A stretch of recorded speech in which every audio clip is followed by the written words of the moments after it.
არ არის შესაძლებელი, რომ ჩვენ ვალდებულნი ვიყოთ დავემორჩილოთ ადამიანებს ისე, რომ ალლაჰი გვიბრძანებდეს იმ პირების აბსოლუტურ მორჩილებას, რომლებიც შეიძლება შეცდნენ ან ცოდვა ჩაიდინონ.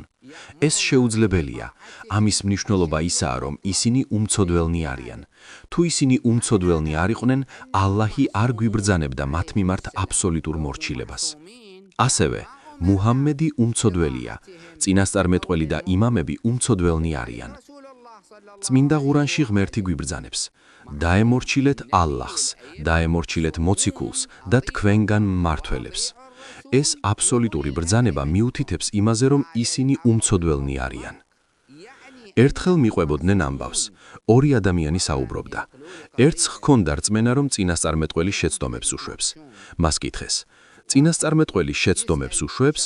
მან უპასუხა: დიახ, შეცდომებს უშვებს, რადგან ყველა ადამის შვილი შეცდომის მიმდევარია. უთხრეს: კარგი, ახლა ჩამომითვალე მისი შეცდომები. მან დაიწყო ჩამოთვლა: 1, 2, 3 და ჩამოთვალა 6 ან 7 რამ.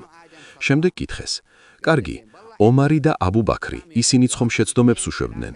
მან ვერ თქვა არა, რადგან უკვე თქვა, რომ წინასწარმეტყველი შეცდომებს უშვებს. როგორ იტყოდა, რომ ის ადამიანი არ ცდება? უპასუხა: დიახ, ისიც შეცდომებს უშვებს.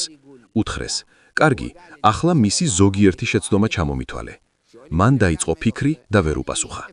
უთხრეს: როცა წინასწარმეტყველის შეცდომებზე კითხე, მზად ჰქონდა სია და მაშინვე დაიწყე ჩამოთვლა, მაგრამ როცა იმ ადამიანების შეცდომებზე კითხე, დაფიქრდი და ვერ იპოვე პასუხი.